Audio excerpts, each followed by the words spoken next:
And the dragon was cast out of Shemayim unto the earth, and he persecuted the woman who gave birth to Mashiach, Yahushua HaMashiach. And the woman was given to wings of a great eagle, a great eagle, a great eagle, that she might fly into the wilderness, into her place, where she is nourished for 3.5 years, away from the curse.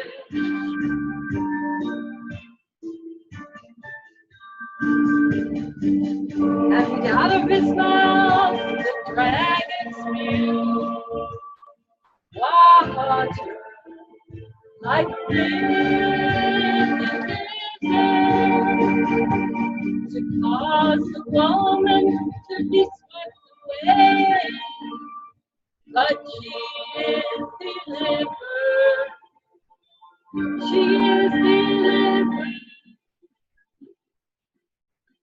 For the earth opened its mouth and swallowed up the river. Yes, the earth opened its mouth, the woman was delivered. A miracle of birth.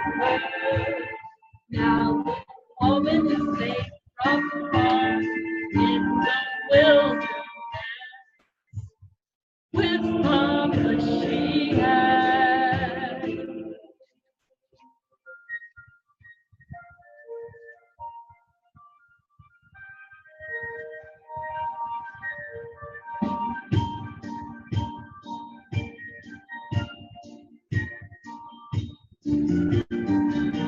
Yes, the dragon was cast out of Shemayim unto the earth, and he persecuted the woman who gave birth to Mashiach, Yahushua HaMashiach. The dragon was enraged with the woman, and he went to fight against the remnant of earth.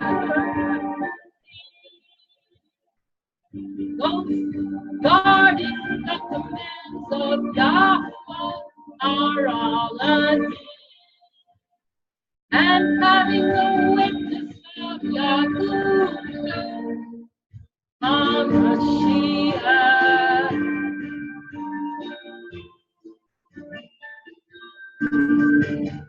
Luke 21 verse 36 says, we must be counted worthy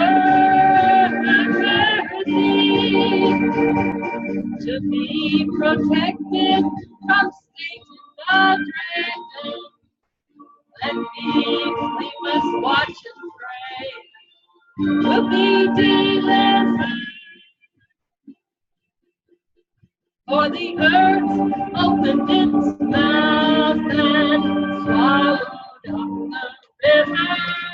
Yes, the earth opened its mouth, the woman was delivered. A miracle occurred. Now the woman is safe from harm in the wilderness with Mashiach.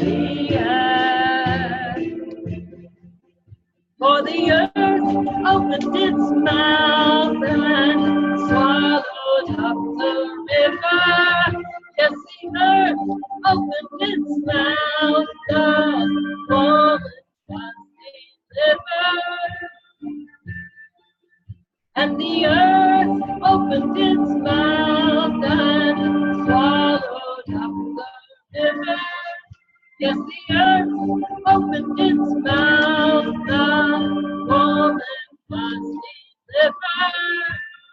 Yes, the woman was delivered to Mashiach, Yahshua.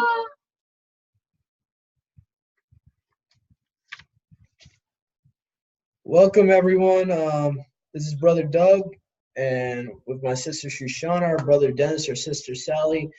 Shoshana was just singing her song, Woman in the Wilderness, because we're doing a recap of Revelations 12 right now.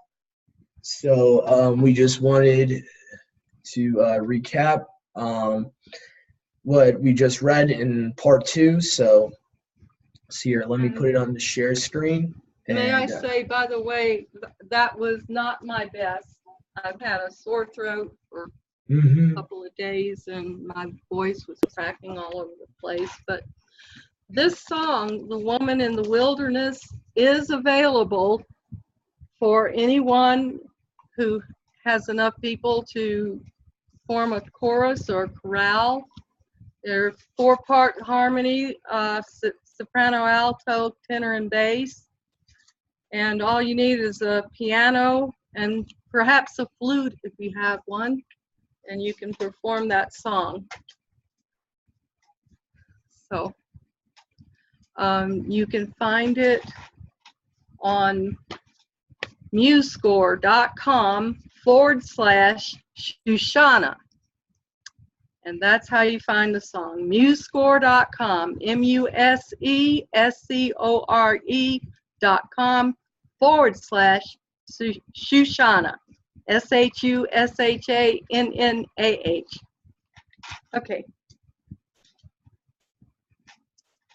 Go ahead, Doug. All right, so we're going to do a quick recap of this chapter because we just previously read this, but I'm going to try to break it down as quickly as possible that I can for y'all without going a little too fast. So here we go. A great sign appeared in heaven, a woman having been clothed with the sun and the moon under her feet, and on her head a crown of 12 stars. And being pregnant, she was crying out, being in labor and being in great pain to give birth.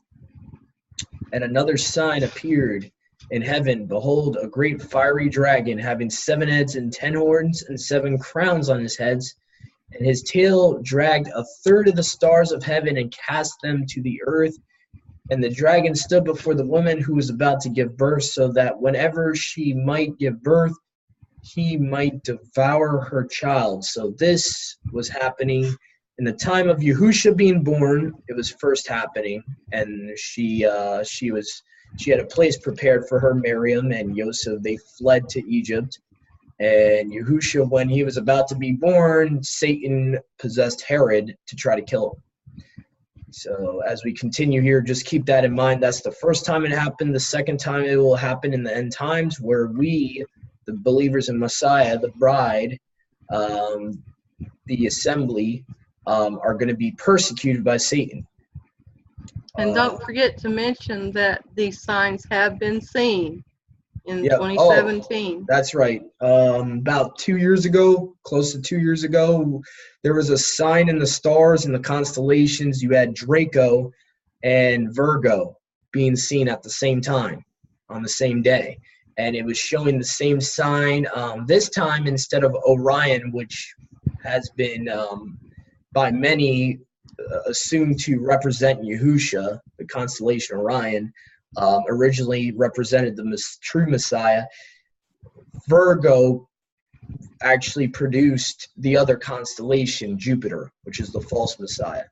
And Jupiter was being seen coming out of Virgo on that night. So it's actually the planet Jupiter, not a constellation. Oh, sorry.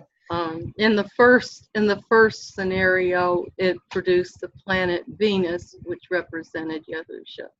In this scenario, the planet Jupiter exited the Virgo's womb. Now, we want to go over the last part, which talks about the woman is given 2 wings of a great eagle to fly into the wilderness to her place. Where's she going? The wilderness. Who's going to be there? Luke 21:36 says HaMashiach, Ben HaAdam, will be there. And we will be nourished. If we're counted worthy, we're going to be nourished for 3.5 years. It says a time, times, and half a time away from the presence of the Nakash. And he's angry, so he spews water out, which is a metaphor, actually, for armies. Multitudes. Yeah, multitudes, armies, people. Usually water in, especially in Revelations, is metaphorically referring to multitudes, people, armies. So yeah, whenever you see water being referred to in prophecy, it's usually referring to actually people. So. And they're going to try to kill us, but the earth helps the woman and opens its mouth and swallows up these armies. In other words, we have a little cracking in the earth and it just gulps them down. And then the dragon, who's enraged with the woman because he can't get to us because we're protected by Messiah at that time, goes after the remnant. He goes after the remnant of her seed. Who's the remnant? Those guarding the commandments of Yahuwah and possessing the witness of Yahushua HaMashiach. So what's the difference between the remnant and the woman? The remnant doesn't, the remnant has denied his name at some point in time, and has not kept his word of endurance. Let's just go over those things because I think that's very important for all the listeners to understand. Okay, Revelation 3. 3 verse 8 we'll start at. It says, I know your works, and behold, I have set an open door before you, which no man can shut, because you have a little power, and you have kept my word, and have not denied my name. Now, both groups keep his commandments. That's not the issue. The issue is that the one that is the remnant has denied his name, to put it plainly. The woman has not denied his name. Yeah, the woman has not denied his name, but possibly the remnant has, and that's the problem. So that's the main difference, to put it plainly. And verse 10 says, because you have kept the word of my endurance, so possibly my word of endurance.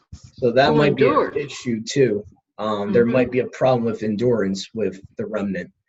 I also shall keep you from the trial or temptation that is coming over the entire inhabitable world to test the inhabitants of the earth. So the remnant might be believers that have not been enduring and have kind of became complacent. So now he's going to test them. And in Luke 21:36, it also says that we are to be watching at all times and praying at all times, that we might be counted worthy to escape. So we have to be counted worthy to be part of this group called the woman. And that's watching and praying and guarding his word, keeping his commandments, having the witness of Yahushua HaMashiach, which both groups have, but we must not deny his name. His name is that important. Don't deny his name, and also guard his word of endurance. And he will keep you from that hour of trial which comes upon the whole world, to try the whole world, everyone dwelling upon the earth. Okay, now we're going to go to actually get into the tribulation period. Now we're going to start, I believe a great place to start with the tribulation would be Matthew 24, because there's a lot in this chapter referring to the tribulation. We're going to start in verse 15 to 16. Let's see here. But when you therefore see the abomination of desolation, spoken of by Daniel the prophet, stand in the set apart place. Whosoever reads, let him understand. Then let them which be in Yehuda flee into the mountains. This is talking about those that are actually in Yehuda living there, but it can also give us a starting point when we should know. It's not all Judeans. Let me say this. It's the Judeans who have accepted HaMashiach. So if you haven't accepted him yet, you need to think about it. Because it's very important. Messianics are the ones who will flee to the mountains. Yeah, mainly because also the ones that have not accepted Yahusha at that point in time, when the abomination of desolation has happened, most likely they would have accepted the false Messiah and would not need to flee. Any of those that have not accepted at that point are in danger of being deceived by this false Messiah. And that's probably why he's referring to only believers that are Yahudim, because the other ones would have already been fooled. And let's see here. Yes. So we got, that was Matthew 24:15-16. We got a couple more here. We got verses 21 to 22, I think we're going to get into right now. This continues it on in the same chapter here. For then shall be great tribulation. And now this, he's actually quoting from Daniel chapter 12, verse 1 here. For then shall be great tribulation, such as not since the beginning of the world to this time, nor ever shall be. So he's directly quoting from Daniel chapter 12, verse 1. And it says, and except those days should be shortened, there should no flesh be saved. But for the elect's sake, meaning the chosen by the Father, those that have been called, chosen, and faithful. For the elect's sake, those days shall be shortened. So meaning that Satan's time will be cut short so that flesh would be saved, so that humankind would be saved. So that was Matthew 24, verses 21 to 22. So it's going to be such a time of tribulation that there's never been such a time since the beginning of the world, basically. And the days are going to be shortened for the chosen sake. So that was Matthew chapter 24, verses 21 to 22. And we also have verses 29 to 30 in Matthew 24. So see here. Immediately after the tribulation of those days shall the sun be darkened, and the moon shall not give her light, and the stars shall fall from heaven, and the powers of the heavens shall be shaken. Now, to me, I think that's referring to the heavenly army is shaking in their boots. They're like afraid, and possibly the foundations of the firmament and the first, second, and third heaven are shaking. Well, let's try to put ourselves at that time period. If no lights are coming from the heavens, if you don't see the sun, you don't see the moon, and you don't see the stars, you're probably going to be shaking in your boots. Yeah. And that's when the sign of the Son of Man shall appear in the sky. Then all the tribes of the earth shall mourn, and they shall see. Then Ha-Adam coming on the clouds of Shemaim with power and much esteem. Mm-hmm. Yep, great esteem. Great esteem. See here. He shall send his messengers with a great sound of a trumpet, and they shall gather together his elect, his chosen ones, from the four winds, from one end of Shemaim to the other. So there's those in the wilderness, and then there's those who've endured the tribulation.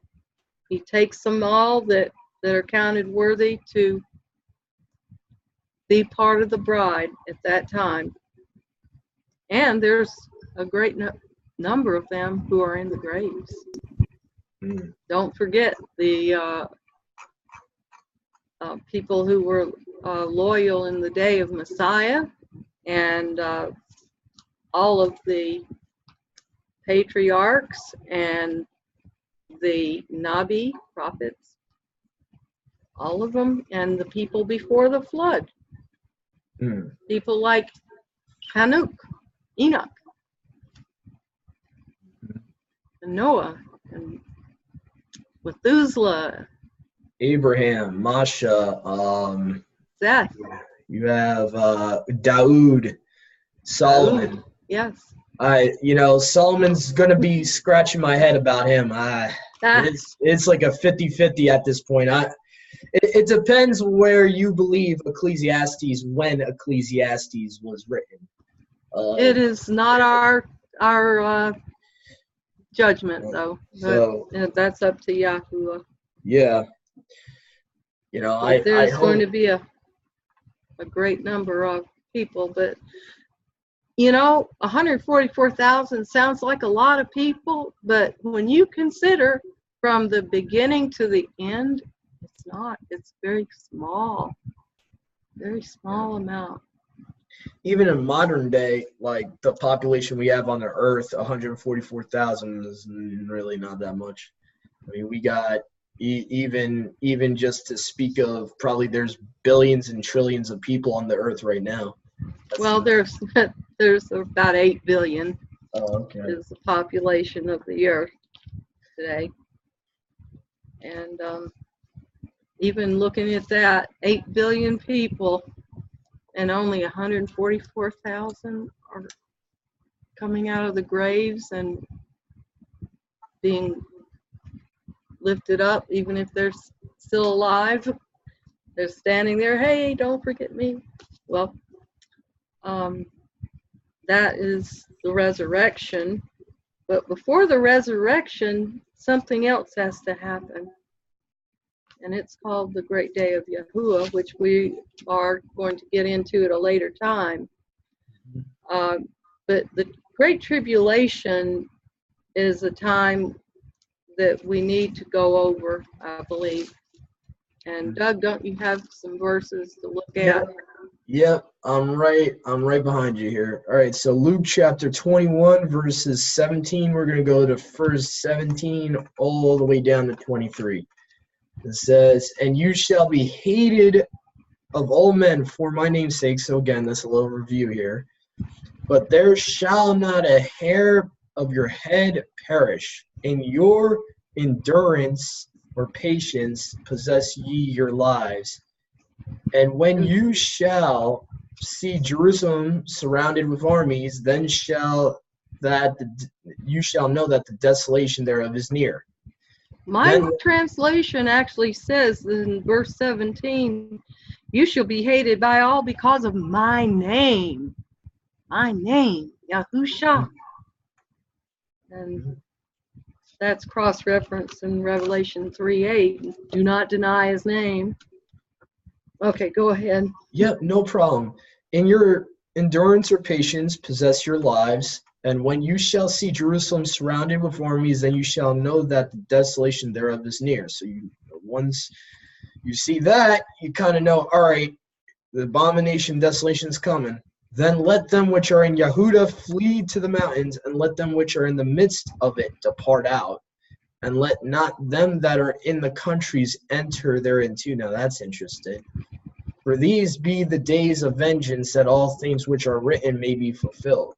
But woe unto them that are with child, and to them that give suck in those days, for there shall be great tribulation in the land, and wrath upon this people."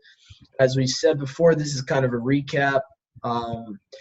We believe, I'm pretty convinced at this point too, that Sister Shoshana has mentioned that this seems to be alluding that the sick and the elderly are going to be made whole around that time, because it's not mentioning them. It's only mentioning Those who are believers. Yeah, those that not are Not everybody, just believers. And it says, because mainly this is focusing on women that are with child, and basically woe to them if they got to depart.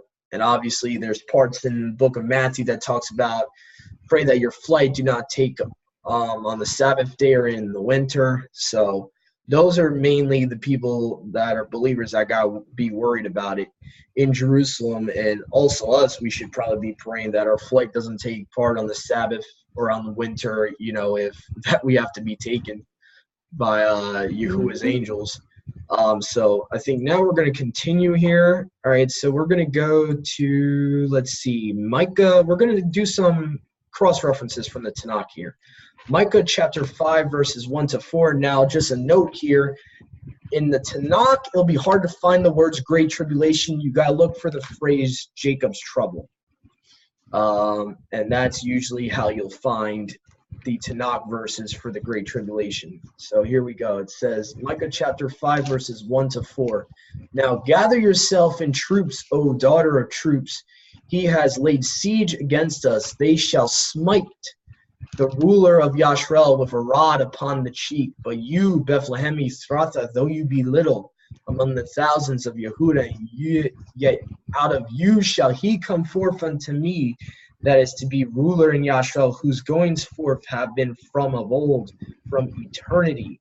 Yet, therefore, will he give them up until the time that she will travail has brought forth. Then the remnant of his brethren shall return unto the children of Yashreel, and he shall stand and feed in the strength of Yahuwah, in the majesty of the name of Yahuwah his Elohim, and they shall abide, for now shall he be great unto the ends of the earth.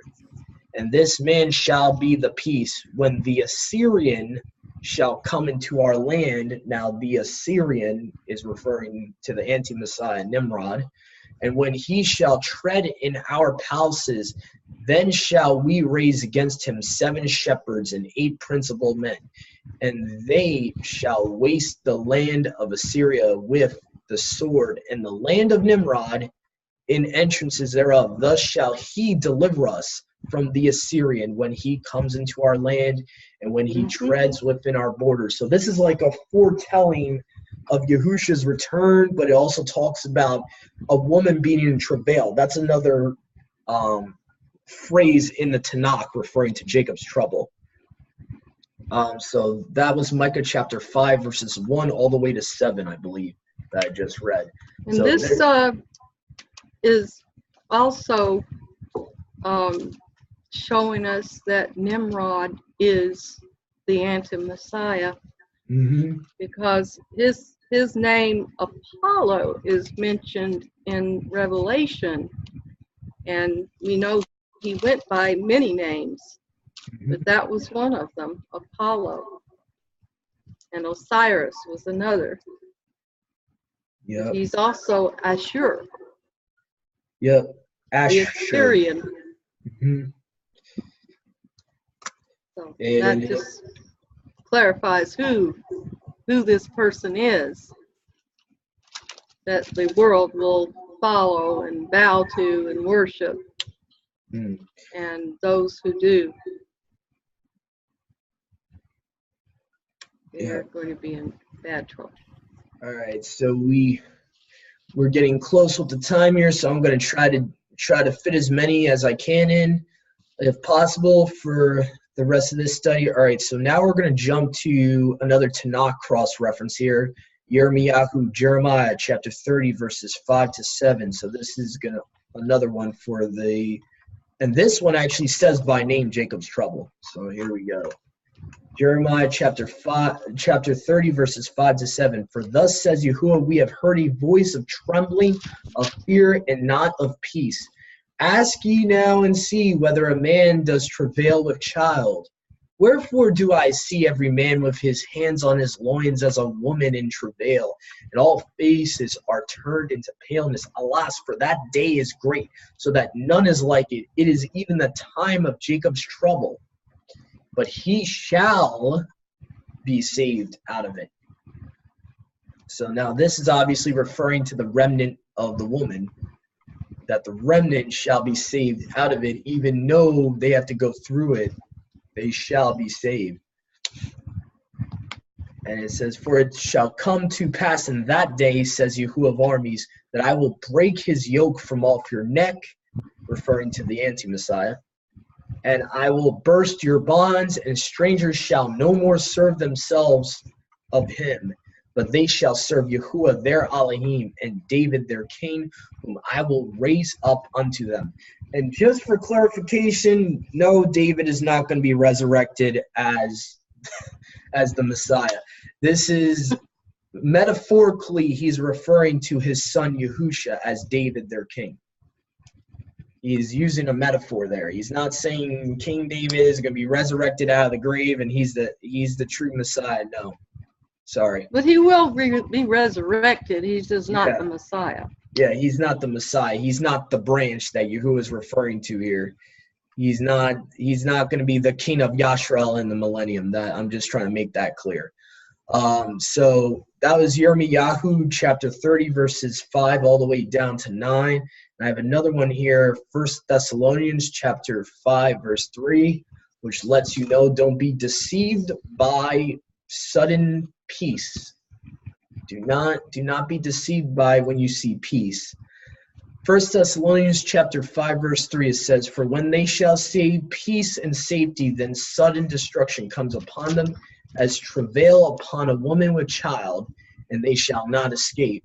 So to clarify the context of this, Paul is referring to that covenant in Daniel chapter 9 verse 27, when there's going to be a peace covenant with the nations.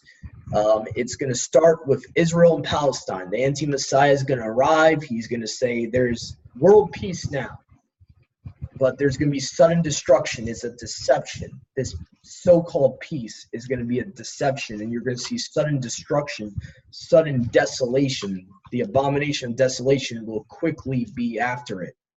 So that's 1 Thessalonians chapter 5 verse 3.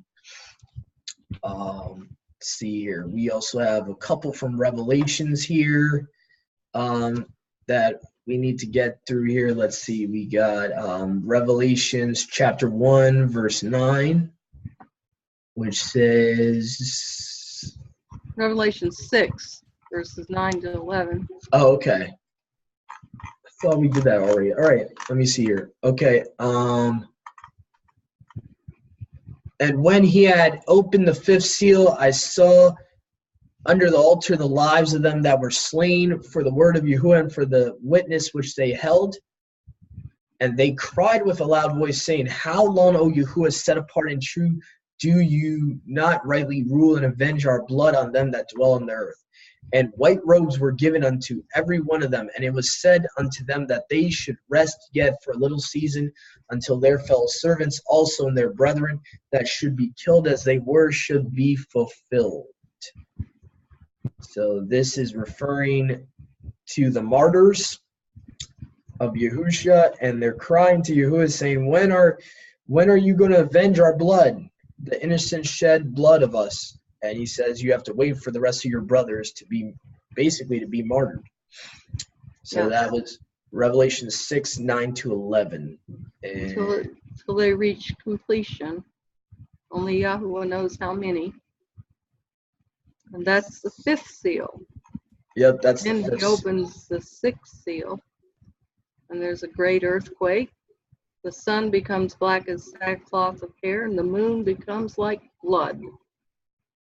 And the stars of the Shemayim fall to the earth, as the fig tree drops its unripe figs, being shaken by a strong wind.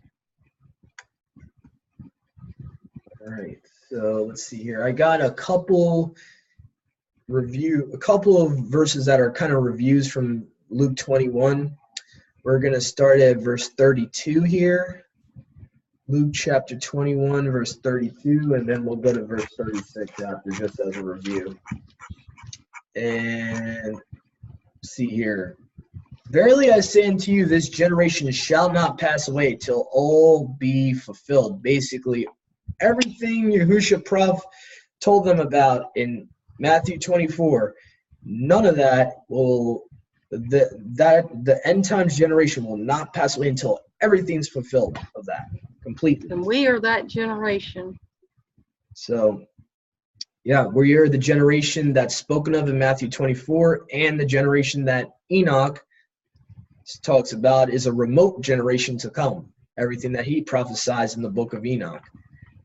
And it says, watch ye therefore and pray always, verse 36 here, that you may be accounted worthy to escape all these things that shall come to pass, and to stand before the Son of Adam. So again, watch always and pray that you may be accounted worthy to escape the tribulation, to escape the temptation that comes upon the whole world, and to stand before the Son of Adam.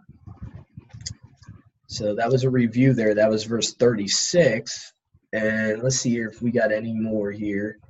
Let's see here. I got... That looks like all you've got written down. Yeah. So that's about it. Hopefully this message, Baraksha, hopefully it encouraged you to endure, and hopefully it encouraged you to keep watching always, as I just read in Luke 21:36, and just be ready at all times. The day of Yahuwah, his name. Yep, do not deny his name. Keep enduring. Have patience. And also, those that are always watching, it won't be a thief in the night, as Paul says. Guard his commandments. Yep, keep his commandments. So always guard his commandments, guard their names, guard the name of the Father Yahuwah, the Son Yahusha, and guard his word of endurance. And always stay in the scriptures, stay as obedient as possible. Pray that the Father will reveal to you anything that you need to get out, any leaven you need to get out spiritually out of your life. Especially this time of year. We've got Passover coming up, and we have to examine ourselves carefully. Ask Yahuwah to search your heart and show you the things you need to work on. Yeah. Well, thank you for joining us, everyone. This is Brother Doug and Sister Shoshana signing off with our Brother Dennis or Sister Sally. Hopefully you enjoyed this study today. We sure did. So if you have not accepted Yahusha today as your personal Savior, and that's referring to Yahudim as well, Muslims, anyone in any other religion, we just pray that the Father would pull you out of those man-made belief systems and accept the truth, his Son. The way, the truth, and the light, and he is the only way to the Father. There's only one way to the Father, and that's through the Son. So we pray that you would accept Yahushua Messiah as your personal Savior today. Shalom. Shalom. All right.